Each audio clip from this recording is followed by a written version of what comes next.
ఓం శ్రీ గురుభ్యో నమః. ఓం శ్రీకృష్ణ పరమాత్మనే నమః. ఓం శ్రీమాత్రే నమః. ఓం సాయిరామ్. ఓం సాయిరామ్. ఓం సాయిరామ్.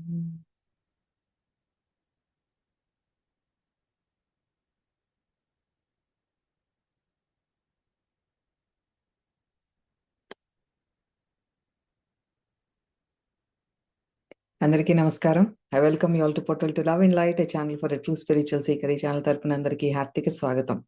మనం శ్రీ శ్రీ శ్రీ పరమహంస యోగానంద గారు అందించిన గాటాక్సిత అర్జునాది భగవద్గీతలో 3వ అధ్యాయమైన కర్మయోగంలో ఈరోజు మనం ఆఖరి భాగంలో ఉన్నాము. ఈరోజు మనం 3 శ్లోకాలు, ఆఖరి 3 శ్లోకాలు 41, 42 మరియు 43వ శ్లోకాలకి ఉన్న ఆధ్యాత్మిక అంతరార్థాన్ని తెలుసుకోబోతున్నాము. మనకి పోయిన వారం 4 శ్లోకాల ద్వారా కోరిక అది ఎంత ప్రమాదకరమైనది, మనకు అతి నికృష్టమైన శత్రువు అని చాలా స్ట్రాంగ్‌గా దాని గురించి లోతుల్లోకి వెళ్ళి వివరించారు పరమహంస యోగానంద గారు. పరమాత్మ చెప్పిన ఆ శ్లోకాలకి ఎంతో లోతుగా మనకి ఆ వివరణ అందించారు. మనం అది తెలుసుకునే ప్రయత్నం చేశాం. చేసి ఏం చేశాము? మనం అది ప్రాక్టికల్‌గా ఇంప్లిమెంట్ చేయగలుగుతున్నామా? అసలు ఈ ప్రాపంచిక జీవితంలో ఇవన్నీ సాధ్యమా అని చాలా మందికి ఆ డౌట్ వస్తుంది. ఇవన్నీ వింటుంటే ఈ నిష్కామ కర్మయోగం ఏమిటి? నేనేమో పూర్తిగా ప్రాపంచికంలో ఉన్నాను. ఇందులో నిష్కామ కర్మయోగం అసలు ఎట్లా సాధ్యం అవుతుంది? కోరిక గురించి ఇంత చెప్పారు. అసలు కోరికలు లేకుండా ఇంక చేయటానికి ఏముంటుంది? కోరిక లేకపోతే అసలు నేను ఎందుకు పని చేయాలి? ఎందుకు జాబ్‌కెళ్ళాలి? ఎందుకు డబ్బు తెచ్చుకోవాలి? ఎందుకు కుటుంబ పోషణకి ఇవన్నీ కూడా ఆ కోరిక అనేది ఉంటుంది లోపల దీంట్లో. నేను చేస్తున్నాను అన్న భావన ఉంటుంది. మరి ఏంటి ఇట్ ప్రాక్టికల్? అంటే ప్రాక్టికల్‌గా లేనిది మనం ఆచరించలేనిది భగవంతుడు మనకి చెప్తున్నారా? లేకపోతే మనం దానిని అర్థం చేసుకోవటంలో ఏదన్నా లోపం ఉందా? డీకోడ్ చేసుకోవాలి కదా! ఊరినే అట్లా భగవద్గీత చదువుతున్నాము అంటే ఆ శ్లోకాల్లో మరి పరమాత్మ ఒక జగద్గురువులాగా వచ్చి మనకి ఇదంతా అందించారు అంటే దాంట్లో ఏదో అంతరార్థం, గూఢార్థం ఉంది. మనలో ఆ అవగాహన లోపం ఎక్కడో ఉంది. మనం మైండ్‌లో ఇట్లా ప్రాక్టికల్‌గా లేదు ఇది అని ఎప్పుడైతే అనుకుంటున్నామో మన అవగాహనలో ఎక్కడో లోపం ఉండుండాలి. రైట్? సాంఖ్యం నుండి కూడా మనకి చెప్తూ వచ్చారు. స్థితప్రజ్ఞత అనేది మీకు అల్టిమేట్ స్టేట్. యోగ సాధన ఎప్పుడైతే చేస్తారో మీలో స్థితప్రజ్ఞత వస్తుంది. అది కూడా అర్జునుడు అడిగిన క్వెషన్ ఎలా ఉంటారు వీళ్ళు? అసలెలా ఆహ్, మ సమాజంలో ఎలా మసులుకుంటారు? ఎలా తిరుగుతారు? అడిగినప్పుడు స్థితప్రజ్ఞుని వాని లక్షణాలు చెప్తారు మనకి. అంతా సమత్వంతో ఉంటారు, సమబుద్ధితో ఉంటారు. అంత ఈక్వానిమిటీ అనేది వాళ్ళు ప్రకటించుకుంటారు. అలా ఉండాలి మీరు అని చెప్పారు. థియరిటికల్‌గా చెప్పారది మనకు. పరమాత్మ ఫౌండేషన్ అక్కడ ఎస్టాబ్లిష్ అవుతుంది సాంఖ్యంలో. ఆత్మతత్వ జ్ఞానాన్ని చెప్పి. దాంతో పాటే అలా స్థితప్రజ్ఞత రావాలి అంటే ఇంద్రియాలు జాగ్రత్తగా వాచ్ చేసుకుంటూ ఉండాలి. అవి చాలా ప్రమాదకరమైనవి. ఎంత అడ్వాన్స్డ్ యోగికైనా సరే, ఒక్క ఇంద్రియాన్ని మీరు వదిలేసారా, అవి మిమ్మల్ని సముద్రంలో నావని మధ్యలో ముంచేసినట్టు ముంచేస్తాయి జాగ్రత్త అని అక్కడి నుండే మనకి చెప్పుకుంటూ వచ్చారు. మళ్ళీ ఇక్కడ ఈ కోరిక అనేది ఇంద్రియాలు ఇట్లా చెప్పుకుంటూ వస్తారు. అసల కోరిక అనేది ఎందుకు మనలో జనరేట్ అవుతుంది? కోరిక అనేది ఎందుకు వస్తుంది? ఇవన్నీ కూడా మనం డీకోడ్ చేసుకుంటూ వెళ్ళాలి. లోపల అది స్లైస్ చేసుకుంటూ ఒక్కొక్కటి వై?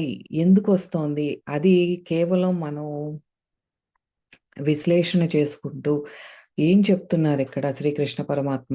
మనం దీన్నెలా అర్థం చేసుకోవాలి అని దాన్ని ఊరికే ఆహ్, చెప్పారు కదా! శ్రీకృష్ణుడు. నేను చెప్పిన ఆహ్, దానిని విమర్శించటం కాదు, అర్థం చేసుకునే ప్రయత్నం చేయండి అని కూడా చెప్పారు. దీంట్లో తప్పులు ఎంచొద్దు మీరు. దోష దృష్టితో చూడొద్దు. ఇవన్నీ కూడా చెప్పారు. మనకు వార్నింగ్స్ ఇస్తూనే ఉన్నారు. ఎందుకంటే మనం మైండ్‌లో ఏం రన్ అవుతాయో ఆయనకి తెలియంది కాదు. అదే చెప్పింది మనకి దోష దృష్టితో చూడొద్దు మీరు. శ్రద్ధావంతో అనసూయంతః. శ్రద్ధతో, భక్తితో నేను చెప్పింది చెప్పినట్టు ఫాలో అవ్వండి అనే చెప్పారు. అంటే this is practical. You can do it. మనం చేయగలం. ప్రాపంచిక జీవితంలో ఉన్నా సరే ఆయనకి తెలియందేం కాదు. మీరు ప్రాపంచికంలో ఉన్నారు అని నాకు తెలీదా? మీరు చేస్తూనే ఇది చేయండి. కర్మయోగం అంతా కూడా మన కోసమే. అది మన బిజీ లైఫ్‌లో ఉన్న వాళ్ళ కోసమే. ఎవరైతే నాకసలు టైం లేదు, నాకీ సాధన ఇదంతా ఏం లేదు, మనసులో భగవంతుడున్నాడు, నాకు ఆధ్యాత్మికంగా ముందుకు వెళ్ళాలనుంది. కానీ ఐయామ్ సో స్లామ్డ్. అంత రోజంతా కూడా ఇట్లా క్రష్ చేసినట్టుంది. నన్ను నలిపేసినట్టుంటుంది. నాకు రోజంతా బిజీగా ఉంటాను అనుకున్న వాళ్ళకి కూడా అందుకే చెప్పింది. మీరు చేసే పనిలో ఆ పనిగా నేనున్నాను. ఆ కర్మలో కర్మగా నేనున్నాను. ఇవన్నీ చాలా వెరీ ప్రొఫౌండ్. ఆ మాటలన్నీ ఒక్కటి కూడా మనం వదిలేయటానికి లేదు. ఒక్కొక్క మాట, ఒక్కొక్క శ్లోకం సంగతి తర్వాత. అందులో ఆ శ్లోకం లోపల ఉన్న ఒక్కొక్క మాటకి ఎంతో అర్థం ఉంది. అసలు కోరిక అనేది ఎందుకొస్తుంది? నాలో ఏదో కావాలి. ఎందుకు కావాలనుకుంటాం? నాకది లేదు అన్నప్పుడే కావాలనుకుంటాం. రైట్? నాకొక వస్తువు లేదు, లేకపోతే నన్ను ప్రేమించేవాళ్ళు లేరు, నాతో అభిమానం చూపించేవాళ్ళు లేదు కాబట్టి క్రేవింగ్ ఫర్ దట్ లవ్.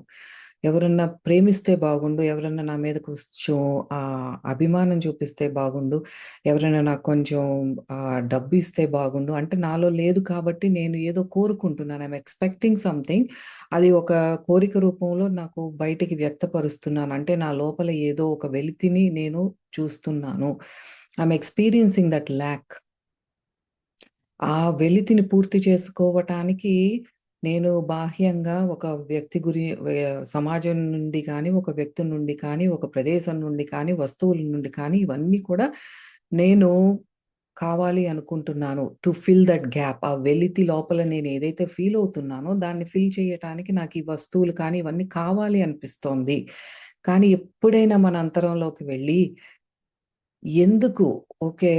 ఆ వెలితి పూర్తయింది. ఒక వస్తువు కొనుక్కున్నాను. బానే ఉన్నాను. మళ్ళీ ఇంకో కొత్తదెందుకు జనరేట్ అవుతోంది అని ఎప్పుడైనా మనం ఆలోచించి ఉంటే, మనకి ఆహ్, మన ఆనంద స్థితికి అదే దారి తీసేది. ఆ ఒక్క ప్రశ్న why? Why am I still craving? ఎందుకు ఆ క్రేవింగ్ ఎందుకొస్తోంది? ఎందుకు నిత్యం కోరికల వైపు ఎందుకంటే అదే మనకి కామ ఏష క్రోధ ఏష రజోగుణ సముద్భవః అర్జునుడు అడిగిన ప్రశ్నకి 36వ శ్లోకం. అర్జునుడు అడుగుతాడు, ఏదో బలవంతంగా నాకిష్టం లేకపోయినా సరే ఏదో ప్రేరేపిస్తోంది ఏంటది కృష్ణ అంటే, కృష్ణుడు అప్పుడు చెప్పటం మొదలుపెడతాడు. అది కామము, అది క్రోధము, అది రజోగుణం నుండి వచ్చినవి. మీరు మెడిటేషన్ చేసే వాళ్ళు ధ్యాన సాధనలో కూర్చుని లెగిసిపోవాలనిపిస్తోంది. ఎందుకు అంటే వారికి ఇచ్చిన ఆన్సర్ ఇదే. మీలో ఉన్న రజోగుణమే మిమ్మల్ని బయటకొచ్చేసేలా చేస్తోంది. అది ఆన్సర్ దానికి. అది అర్థం చేసుకోవాలి. ఒక్కొక్క శ్లోకం కూడా మన లైఫ్‌లోకి మనం అన్వయించుకుంటేనే ఈ శ్లోకాలు అర్థమవుతది. ప్రాక్టికల్‌గా మనం చూసుకోవాలి వీటిల్ని.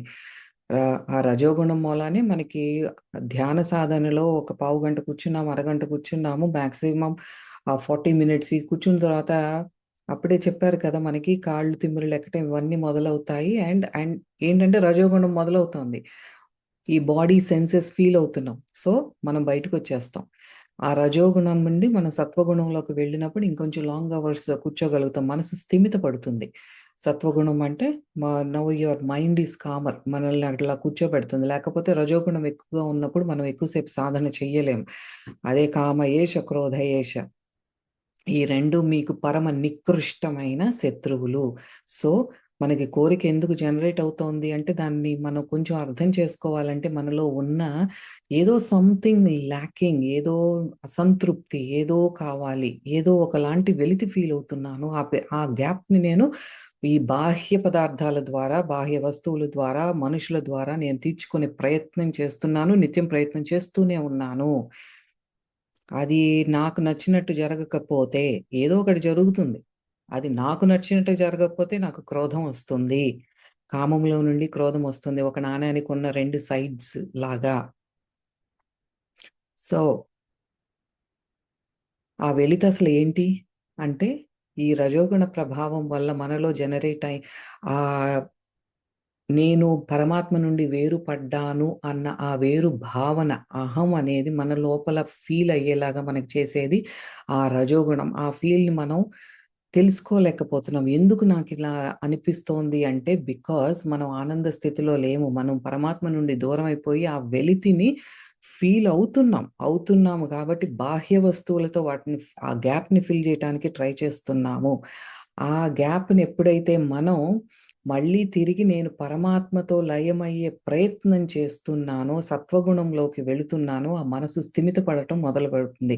అది మనం దాన ధర్మాలు చేయటంలో స్టార్ట్ చేయొచ్చు. మనకి ఒక గుడిలో సర్వీస్ చేయటం కానీ, ఏదన్నా ఒక సర్వీస్ ఓరియెంటెడ్ ఎటువంటి వాలంటీర్ వర్క్ చేస్తూ ఉంటారు. ఆర్ఫనేజ్‌లో కానీ, వృద్ధాశ్రమాల్లో కానీ, గుడుల్లో కానీ, హాస్పిటల్స్‌లో ఈ గవర్నమెంట్ హాస్పిటల్స్‌లో అన్నదానాలు చేయటం గానీ, ఎన్నో రకాలుగా సర్వీస్ చేస్తూ ఉంటారు.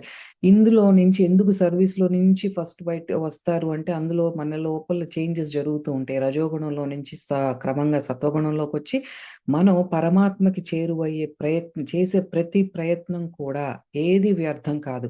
మనం లోపల చేసే నామస్మరణ కానీ, మంత్ర జపం కానీ, ఈ ధ్యాన సాధన, యోగ సాధన ఏదైనా సరే మనని పరమాత్మకి ఎప్పుడైతే దగ్గర చేస్తూ ఉంటుందో, మన లోపల ఈ ల్యాక్ ఫీలింగ్ ఏదో ఒక వెలితి, ఏదో నాలో లేదు అన్న భావన తగ్గుతూ వస్తూ ఉంటుంది. ఎందుకంటే మనం తిరుగు ప్రయాణం పట్టి పరమాత్మకి ఎప్పుడైతే దగ్గరవ్వటం జరుగుతోందో, ఈ బాహ్యంగా నేను ఈ కోరికలు తీర్చుకోవాలి, దీనిలోనే ఇరుక్కోవాలి అని మనం తెలియకుండానే చేస్తున్నామో స్పృహలో లేకుండా నిత్యం ఏదో ఒక పదార్థం చేత అదంతా తగ్గుతూ వస్తుందంటే, మనం ఎప్పుడైతే ఈ ఆధ్యాత్మిక సాధనలో ముందుకు వెళుతూ ఉంటామో, క్రమక్రమంగా ఈ బాహ్య పదార్థం పైన కోరికలు, ఆ కోరికలు తీరకపోతే వచ్చే క్రోధం ఇవన్నీ ఆ రజోగుణానికి సంబంధించినవన్నీ ఆటోమేటిక్‌గా డ్రాప్ అయిపోతాయి.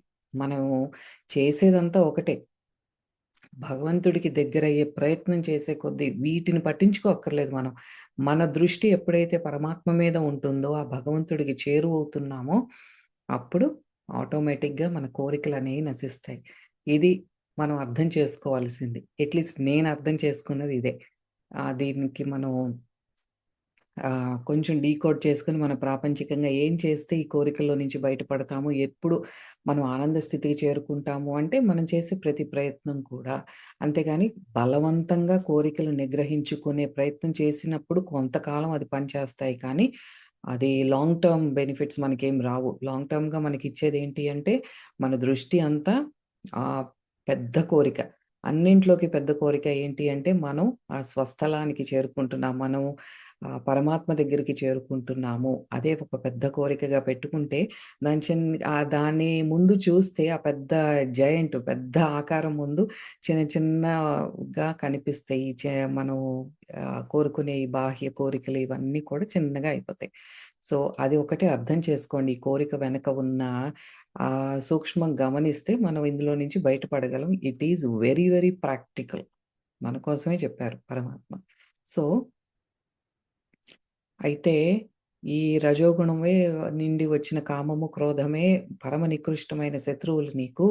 అవి ఒక జ్ఞానిని ఆ జ్ఞానం మనలో కప్పివేస్తాయి. ఇవి ఏ విధంగా అంటే 3 రకాలుగా మనకి చూపించారు. ఎగ్జాంపుల్స్ చెప్పారనమాట. నివురు కప్పిన నిప్పు అంటే నిప్పుని పొగ ఎట్లయితే కప్పివేస్తుందో అది సత్వగుణంతో మనకి చెప్పారు. దాని తర్వాత అద్దం మీద ఉన్న దుమ్ము అది రజోగుణంతో చెప్పారు. అంటే కొంచెం ఎఫర్ట్ పడుతుంది. ఆ దుమ్ము క్లీన్ చేయటానికి. అగ్ని మీద ఉన్న పొగ ఏంటంటే ఉఫ్ అనంగానే ఊదితే పోతుంది. అంటే ఆ కోరిక కూడా అంత తొందరగా మనలోంచి పోతుంది. వేరాజ్ రజోగుణంతో ఉన్న కోరిక ఏంటంటే కొంచెం అద్దం మీద దుమ్ము పడితే కొద్దిగా రుద్దాల్సొస్తుంది కదా! అట్లా కొంచెం ఎఫర్ట్ పడుతుంది. వేరాజ్ తమస్సుతో కూడుకున్నది ఏమిటి? దానికి ఎగ్జాంపుల్ ఏమిటి అంటే గర్భంలో ఉన్న శిశువు గర్భంతో ఎలా అయితే కప్పబడి ఉంటుందో దాని టైం ఆ నవమాసాలు నిండే వరకు కూడా ఆ శిశువు బయటికి రాదు. సో, తమోగుణం ఉన్న వాళ్ళకేంటంటే వాళ్ళకి ఆ టైం వస్తుంది. మనకు వాళ్ళ చెవులో హోరెత్తి ఎన్ని బోధనలు వినిపించినా, ఎంత చెప్పినా సరే వాళ్ళకి ఆ టైమొచ్చే వరకు అందులోనే ఉంటారు. ఆ తామసికంలోనే ఉంటారు. సో, ఇట్లా మనకి ఆ జ్ఞానం అనేది అనేక దశలులాగా సూక్ష్మం నుండి స్థూలంగా లేదా ఈ సత్వరజస్తమో గుణాలతో ఇలా మనకి ఎగ్జాంపుల్‌గా చూపిచ్చి, ఇలా మనలో జ్ఞానం కప్పబడి ఉంటుంది ఈ కోరికతో అని చెప్పారు. అదే మరి ఆ జ్ఞానికి శత్రువు నిత్య శత్రువు ఎవరు అంటే ఇదే అని మనకి 39వ శ్లోకంలో చెప్పారు. 40వ శ్లోకంలోనేమో అసలు ఈ కోరికకి ఒక కోట కట్టేది ఆహ్, గృహం. వాటికి నివాస స్థలం ఏర్పరిచేదెవరు అంటే, మన ఇంద్రియాలు, మనస్సు, బుద్ధి ఇవే ఒక మంచి కోటను కట్టి దాన్నలాగే పదిలంగా చూసుకునేదెవరు అంటే మనమే.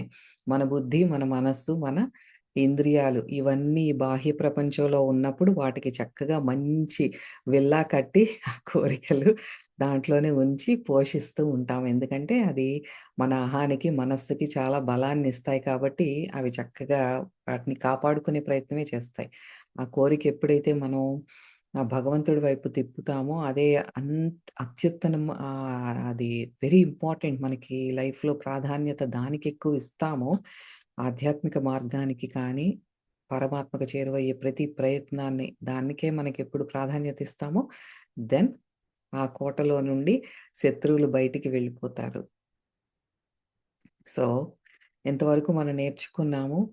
సో, కోరిక గురించి నాకు చెప్పాలి అనుకున్నది చెప్పాను. నౌ ఈరోజు ఈ మొదటి వీడియో ద్వారా 41వ శ్లోకాన్ని మనం సాయి మేడం చేత పాడించుకొని దాని లోతుల్లోకి వెళ్లి చూద్దాం. Over to you Sai madam. 3వ అధ్యాయము 41వ శ్లోకము. తస్మాత్ త్వమింద్రియాణ్యాదౌ నియమ్య భరతర్షభ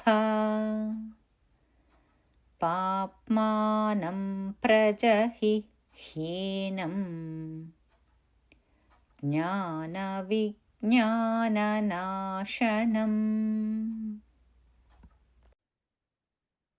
థాంక్ యూ మేడం. మనకి 41వ శ్లోక దీని డైరెక్ట్ మీనింగ్ ఏమిటి అంటే, ఇంకా ఏం చెప్తున్నారు పరమాత్మ ఈ కోరికలు వీటి గురించి అంటే, ఓ భరతవంశ శ్రేష్ఠుడా అర్జున!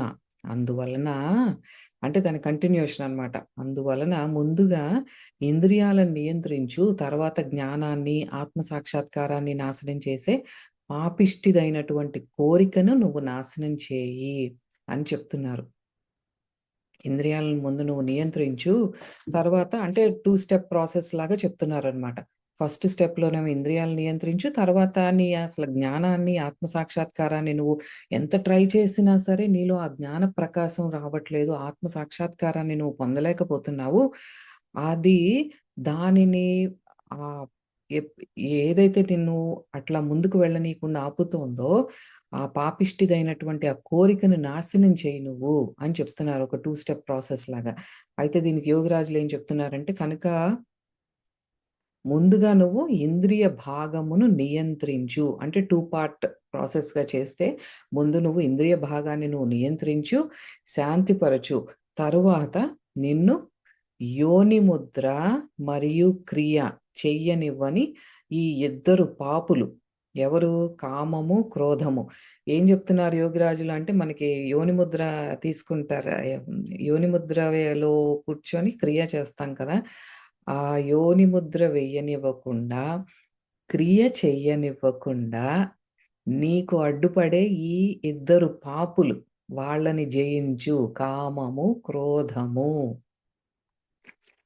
అని చెప్తున్నారు. యోగిరాజులు భలే చెప్తారు. అయితే దీని లోతుల్లోకి వెళ్లి చూద్దాం. మనకి హ్యాబిట్స్ గురించి ఆల్రెడీ చెప్పారు పరమాత్మము. మనకి పరమహంస యోగానంద గారు 36వ శ్లోకాలు ఈ హ్యాబిట్స్ గురించి వివరించారు. అవే మిమ్మల్ని అది ఎప్పుడైతే మనం చేసే చర్యలన్నీ కూడా ఒక అలవాటుగా మారతాయో, అయ్యే మిమ్మల్ని వెనక్కి లాగుతూ ఉంటాయి. దురలవాట్లు ఏదైతే ఉంటాయో అవి వెనక్కి లాగుతాయి. అందుకే సత్సాంగత్యం అనేది వెరీ ఇంపార్టెంట్ అని ఆ శ్లోకంలో మనకి చెప్పారు. అయితే ఇక్కడ కూడా దాని గురించి కొంచెం మెన్షన్ చేస్తున్నారనమాట. మీరు రిపీటెడ్‌గా చేసే యాక్షన్స్, ఆ చర్యలు ఏదైతే ఉన్నాయో అయి హ్యాబిట్స్‌గా మారతాయి. అలవాట్లుగా మారతాయి. ఆ అలవాట్లే మళ్ళీ ఇంకో కొత్త కోరికను పుట్టిస్తాయి. మళ్ళీ అవి తీర్చుకోవడానికి మళ్ళీ ఇంకో చర్యలు, దానికి రిలేటెడ్‌గా ఉన్న చర్యలు ఏవో చేస్తూ ఉంటాము. ఇట్లా ఒక అంతులేని చక్రంలో పడి తిరుగుతూనే ఉంటాం. మీరెప్పుడన్నా హామ్‌స్టర్ వీలని చూసుంటే, హామ్‌స్టర్ అంటే చిన్న చిట్టెలుకల్లాంటియి ఇక్కడ ఇంట్లో పెంచుకుంటారు యూఎస్‌లో. అవి ఒక చిన్న చక్రంలాగా ఉంటుంది.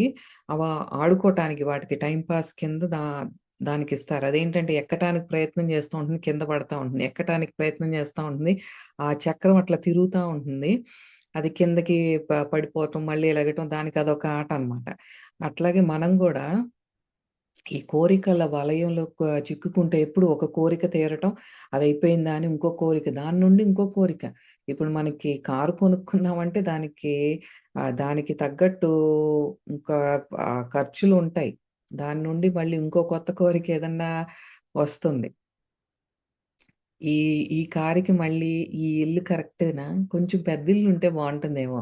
కారు మంచిగా ఉంది కదా! మంచి బీఎండబ్ల్యూ కారు. దీనికి తగ్గట్టు ఆ ఇల్లుండాలి. ఇల్లు కొనుక్కోవాలంటే మళ్ళీ దానికి తగ్గట్టు మనం పని జేయాలి.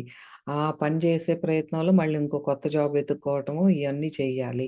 సరే మనకి కొంచెం డబ్బు సమకూరినయి కొనుక్కుందాము. అది స్థలం చూడాలి. దాని మీద మళ్ళీ ఒకదాని తర్వాత ఒకటి అట్లా వస్తూనే ఉంటాయన్నమాట. ఎవరన్నా బిల్డర్ ఉన్నారా? సరే దొరికాడు. సరే కట్టించుకున్నాము. కట్టించుకోవటం అయిపోయిన తర్వాత మంచిగా అందరిని పిలిచి గృహప్రవేశం చేయాలి. అందరిని మనం చూడాలి కదా! మనం ఎంత గొప్పగా ఉన్నాయి. మనకొక బీఎండబ్ల్యూ కారుంది. పెద్ద ఇల్లుంది. ఇల్లుందంటే సరిపోతుందా? లోపల అప్లయెన్సెస్ కావాలి. మంచి సోఫా సెట్లు, డైనింగ్ ఇవన్నీ చూపించుకోవాలి. ఇవన్నీ సరిపోతాయా అంటే మళ్ళీ ఏదో ఒకటి ఒకదానిలో ఒకటి లోపల గృహోపకరణాలు, అప్లయెన్సెస్, బెడ్డింగ్ అన్నీ ఒకదాని తర్వాత ఒకటి ఇది అంతులేని ఒక ఆహ్, సముద్రంలో అలల్లాగా అట్లా పుట్టుకొస్తూనే ఉంటాయి. అందుకే అన్ని సార్లు చెప్పేది పరమాత్మ వీటిలో పడితే మీరు ఇరుక్కుంటార్రా అని.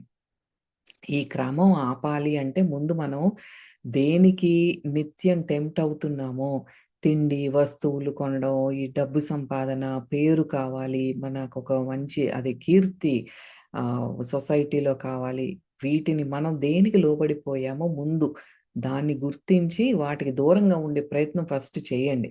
ఎందుకంటే మనకు ఆల్రెడీ కొంచెం ఒక స్థితికి వచ్చాము. మనకు కొంత మెంటల్ ఎనర్జీ స్ట్రాంగ్‌గా ఉంది. ధ్యాన సాధనతో నేను చాలా స్ట్రాంగ్‌గా ఉన్నాను అన్నప్పుడు మనకి బాహ్యంగా అక్కర్లేదు.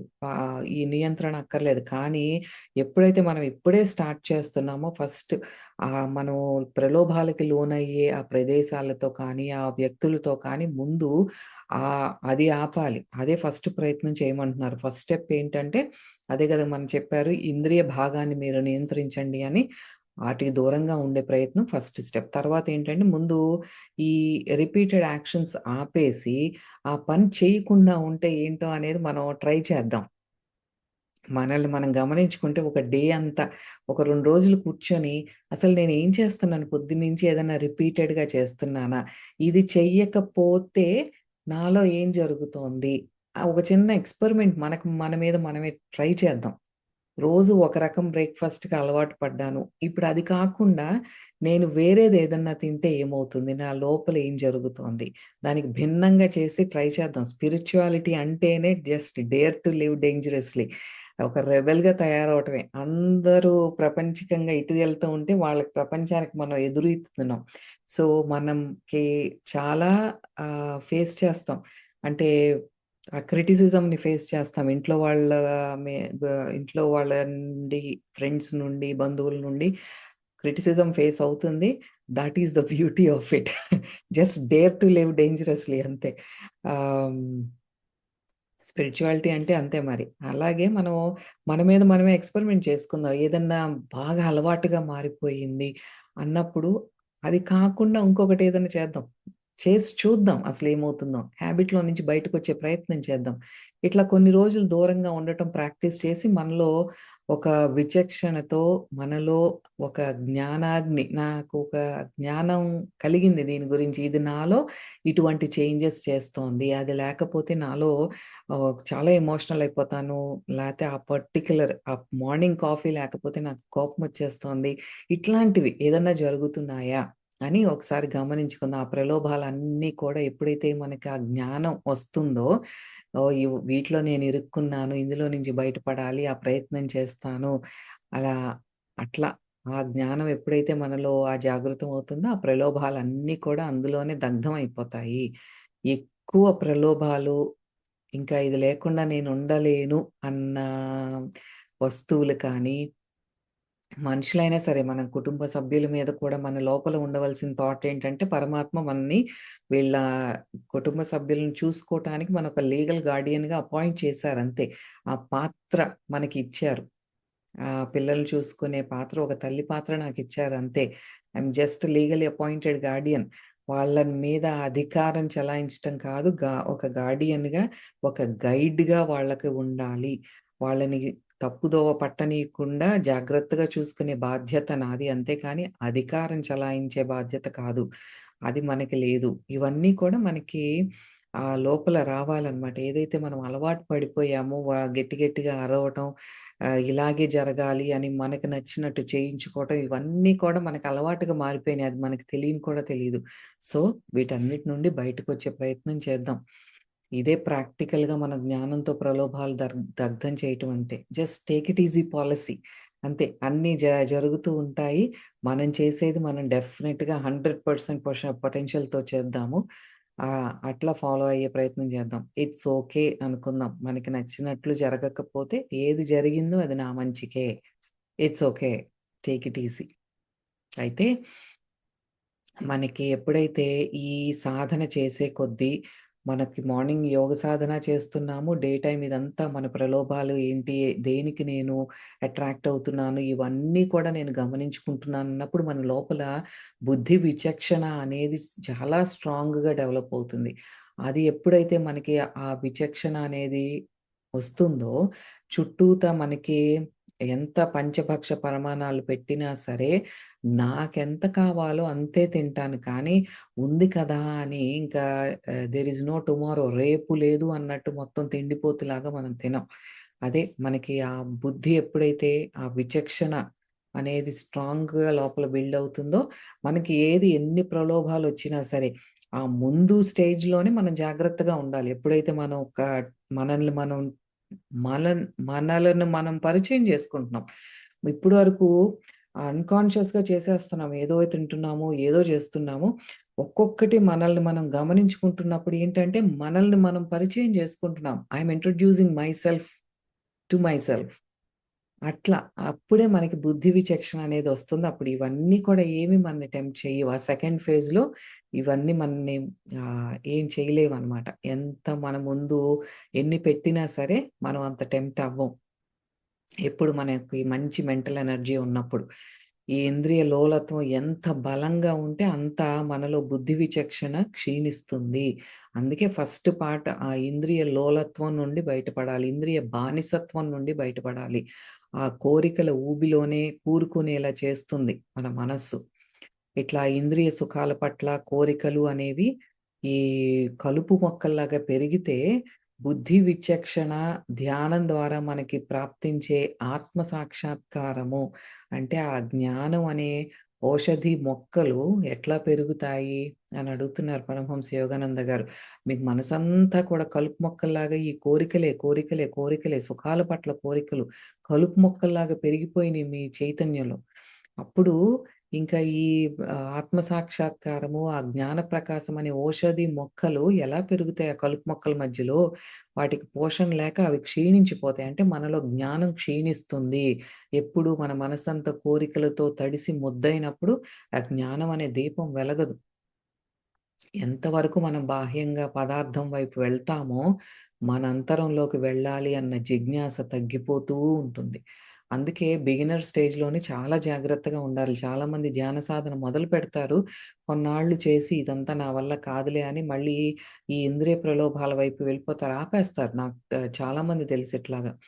మెడిటేషన్ ముందు స్టార్ట్ చేస్తారు. కొన్నాళ్ళు బానే చేస్తారు కానీ ఇదంతా మనకి వర్కౌట్ అవ్వదులే. దిస్ ఈజ్ నాట్ ప్రాక్టికల్ అని మళ్ళీ ఆ ఇంద్రియాలే ఇంపార్టెంటు. మనకి సొసైటీలో పేరు ఇంపార్టెంటు, ధనం ఇంపార్టెంటు, పెద్దగా షో ఆఫ్ పెద్ద పెద్ద ఇళ్ళు కట్టుకోవటం ఇంపార్టెంటు. ఇవే ఆహ్, మళ్ళీ బయటకొచ్చేస్తారు వాళ్ళు. అది చెప్పేది. పదార్థము, పరమాత్మ ఈ 2 ఆపోజిట్ డైరెక్షన్స్‌లో ఉన్నాయి. ఒకవైపు బాహ్య ప్రపంచం, ఒకవైపు పరమాత్మ. అంటే మనం ఎప్పుడైతే కోరికలతో, ఇంద్రియాలతో ఈ వెళ్ళిపోతున్నామో బాహ్యం ప్రపంచం వైపు, పరమాత్మకి దూరం అవుతున్నాం. అదే గమనించుకోవాల్సింది. ఎంత కోరికల వైపు వెళ్తామో మనకి భగవంతుడికి మధ్య గ్యాప్ అట్లా పెరిగిపోతుంది. ఆ గ్యాప్‌ని ఫిల్ చేసుకోవటానికే మనం ఎంత కష్టాలు పడి ఏదేదో కొనుక్కుంటూ ఈ పెద్ద పెద్ద వస్తువులు కొనుక్కోవటం ఇవన్నీ కూడా ఆ గ్యాప్‌ని ఫిల్ చేయటానికి. ఆ గ్యాప్ ఎందుకొస్తోందో కూడా తెలియకుండా అది మనకి కేవలం భగవంతుడిని దూరం అవుతున్నామన్న గ్యాపే అని తెలుసుకున్నప్పుడే మనం ఆ దగ్గరకొచ్చే ప్రయత్నం చేస్తాం. ఆ పదార్థం దూరమైనప్పుడే దేవుడు గుర్తొస్తాడు మనకి. అందుకే మనకి అంత ఇంకా కటిక దరిద్రంలోకి వెళ్ళినప్పుడు భగవంతుడే శరణం అని ఎందుకు వెళ్తాం? మనకెందుకు అంత కష్టాలొచ్చేస్తాయి? అప్పుడు గుర్తొస్తాడు దేవుడు. అన్నీ ఉన్నప్పుడు గుర్తుకు రాడు. ఆహ్, ఆయన అక్కడ ఉంటాడు పండగలకి, పబ్బాలకి ఒక గుడికెళ్తాం, హలో చెప్తాం, ఓ కొబ్బరికాయ కొట్టేస్తాం, వచ్చేస్తాం. అసలు దుఃఖం అనేది మనకి నేల మీద పైనుంచి నేల మీద టపీమని పడినప్పుడు దేవుడా! అనుకుంటూ ఇంక దేవుడిని తప్ప మనం ఎవరు గుర్తుకు రాం. మనకి ఎవరు గుర్తుకు రారు. అది. పదార్థం దూరమైనప్పుడే పరమాత్మ గుర్తొస్తాడు. అదే చెప్తున్నారిక్కడ. ఈ ఇంద్రియ బానిసత్వం నుండి మనకు బయటపడాలి అంటే కోపము, ఈ అత్యాస, బలహీనతలు, ఈ ఈ అన్నీ మనం వాటిని ప్రేరేపించే ప్రదేశాలకు వెళ్ళటం ముందు మానేయాలి. ఆ తర్వాత మన లోపల ఉన్న ఈ కోరికను నాశనం చేసే ప్రయత్నం చెయ్యాలి. లేకపోతే ఎంత ప్రదేశాలని, మనుషుల్ని అవాయిడ్ చేసినా సరే, ఆ కోరిక మన లోపల ఉంది బయట కాదు. మన లోపల జనరేట్ అవుతోంది గాబట్టి, మనం ఎక్కడికి వెళ్ళినా సరే, అది మన లోపలే మనతో పాటు ఫాలో అవుతూ ఉంటుంది. అందుకే పట్టుబట్టి బాహ్యంగా కోరికను నిగ్రహించే ప్రయత్నం చేస్తూ, ఇంకా నిగ్రహించుకున్నాను హమ్మయ్య! బయటపడ్డాను అని మీరేమీ అనుకోవద్దు, ఫీల్ అవ్వద్దు. అందుకే ఇక్కడ 2 స్టెప్ ప్రాసెస్‌గా చెప్పారు. ఒకటి ఆ ఇంద్రియ నిగ్రహం బాహ్యంగా నిగ్రహించుకోండి. అయన్నీ అవాయిడ్ చేయండి. కానీ లోపల మిమ్మల్ని మీరు గమనించుకోండి. ఏం జరుగుతోంది? నా ఉపచేతన మనస్సులో ఇయన్నీ నిక్షిప్తంగా ఉన్నాయి. మనం మీరు వీక్ మొమెంట్‌లో ఉన్నప్పుడు ఇయన్నీ చక్కగా బయటకొస్తాయి అని పరమహంస యోగానంద గారు జెప్తున్నారు. మీరెంత ఇక్కడ నిగ్రహించుకున్నా లోపల చక్కగా ఒక కోటలో అవున్నాయి మీ శత్రువులు. అదే కదా మనకి ఆహ్ 40వ శ్లోకాలో చెప్పిందదే. మీ మనసు, బుద్ధి ఈ ఇంద్రియాలు అనేవి కోటగట్టుకొని ఈ కోరికలకి నిలయాన్నిస్తున్నాయి. అది ముందు కోటను ఓపెన్ చేయండమ్మా. చక్కగా నిక్షిప్తంగా మీ ఉపచేతన మనస్సులో పెట్టుకున్నారు, దాచుకున్నారు కానీ ఓపెన్ చేయండి. ఆ డోర్ ఓపెన్ చేయండి ముందు. మీరు అదే మనకి వీక్ మొమెంట్‌లో ఉన్నప్పుడు ఇయన్నీ బయటకొచ్చేస్తాయి. దానికే మనకి ధ్యాన సాధన ఇవన్నీ మనకి ఆ మెంటల్ ఎనర్జీని ఇస్తాయన్నమాట. అప్పుడు మనకి మనస్సు, బుద్ధి ఇవన్నీ పరిపక్వత చెందిన తర్వాత మన చుట్టూ ఉన్న ప్రకృతి, సమాజంలోకి వెళ్తే మనం ఏ దశలో ఉన్నామో అప్పుడు తెలుస్తుంది. ఏది మనం మార్నింగ్ మంచిగా ధ్యాన సాధన చేసుకుంటున్నాము. మళ్ళీ డే అంతా కూడా మనల్ని మనం గమనించుకుంటున్నాము. లోపల ఎటువంటి కోరికలు జనరేట్ అవుతున్నాయి, ఎటువంటి ఆ టెంప్టేషన్స్‌కి నేను లోనవుతున్నాను. ఇవన్నీ గమనించుకుంటూ ఆ టెంప్టేషన్‌కి ఏదైతే నేను ఈ పదార్థం వైపు మక్కువ చూపుతున్నానో దానికి భిన్నంగా చేసి చూస్తాను. అది నాకు హాబిట్‌గా అవ్వకుండా నేను ప్రయత్నిస్తాను అని ఎప్పుడైతే మనం చాలా ఎరుకుతో ఉంటామో డే టైమ్ అంతా కూడా ఈ సాధన అండ్ మన ఈ డే టైమ్ మన లోపల ఇంట్రాస్పెక్షన్ మనల్ని మనం గమనించుకోవటం ఇవన్నీ కూడా మన లోపల బుద్ధిని పరిపక్వత చె చెందేలా చేస్తాయన్నమాట. అప్పుడు ఈ ఆలోచనలు, కోరికలు మా ఇవన్నీ కూడా క్రమక్రమంగా మన నుండి దూరమైపోతాయి. ఈ బాహ్య పదార్థం పైన కోరికలు. అప్పుడు మనల్ని ఎవరు టెంప్ట్ చేసినా మనకి ఏమీ తేడా పడదు. ఎంత మనలో ఎరుక పెరుగుతుందో, ఎంత మనలో ఆనంద స్థితిని మనం ప్రాప్తించుకుంటామో, అంత తక్కువ మనం కోరికల వలలో ఇరుక్కోకుండా ఉంటాము. అదే ముందు నేను చెప్పిందదే. ఆ గ్యాప్‌ని మనం క్రమంగా పరమాత్మ వైపుకు వెళ్ళే ప్రయత్నం చేసే కొద్దీ ఆటోమేటిక్‌గా ఇవన్నీ కూడా మన నుండి దూరం అయిపోతాయి. మనం ఇంకా ఆ ప్రయాస, ప్రయత్నం పెద్దగా అక్కర్లేదు. ఆ ఫస్ట్‌లో మాత్రం చాలా జాగ్రత్తగా ఉండాలి. సో, ఇది మనకి 41వ శ్లోకానికి ఉన్న ఆధ్యాత్మిక అంతరార్థం. పరమహంస యోగానంద గారు చాలా చక్కగా ఇక్కడ వివరించారు. ఎట్లా మనం ఉండాలి. ఇదంతా కూడా ప్రాక్టికల్‌గా మనం చేసి చూడాలి. అదర్‌వైజ్ శ్లోకాలాగా ఇట్లా వదిలేయకూడదు. ఇప్పుడు ఈరోజు నేర్చుకున్నాము అంటే మనం ఆ ప్రాక్టీస్ మొదలుపెట్టాలి. పొద్దున్న సాధన చేస్తున్నాను. దాంతో నాకు ఎనర్జీ వచ్చింది. Now I want to check నాకు రోజంతా నన్ను నేను గమనించుకుంటాను. ఒక 2 రోజులు గమనిస్తే నేనెంత ఒక కాఫీకి అలవాటు పడిపోయాను. ఒకలాంటి బ్రేక్‌ఫాస్ట్‌కి అలవాటు పడిపోయాను. ఒకలాంటి ఆ రొటీన్ అది లేకపోతే నా బాడీ ఇప్పుడు విజృంభిస్తోంది. ఇదేంటి నాకు తలనొప్పొస్తోంది. నాకేంటి చెమటలు పడుతున్నట్టున్నాయి. విసుగ్గా అనిపిస్తోంది. నాకు ఒకలాంటి ఆహ్, ఒక డిస్కంఫర్ట్ ఏదో ఒకలాగా వేగ్ ఫీలింగ్ నేను ఫీల్ అవుతున్నాను. ఇవన్నీ కూడా ఏంటంటే బాడీ రియాక్ట్ అవుతోంది దానికి. ఇయన్నీ అంటే మనకు బాగా అలవాటయిపోయింది అని అయన్నీ కూడా మనం బయటకొచ్చే ప్రయత్నం చేద్దాం. ఏది వద్దు. ఆ మచ్చలు మన మనస్సు మీద ఎక్కడెక్కడైతే పడినాయో అవన్నీ గమనించి అది కొంచెం గట్టిగా రుద్దే ప్రయత్నం చేద్దాము. సో, ఇది 41వ శ్లోకానికి ఉన్న అంతరార్థం. మరి నెక్స్ట్ వీడియోలో మనం 42వ శ్లోకానికి ఉన్న ఆధ్యాత్మిక అంతరార్థాన్ని తెలుసుకుందాము. See you all. Meet you all in the next video. నమస్తే. కృష్ణ.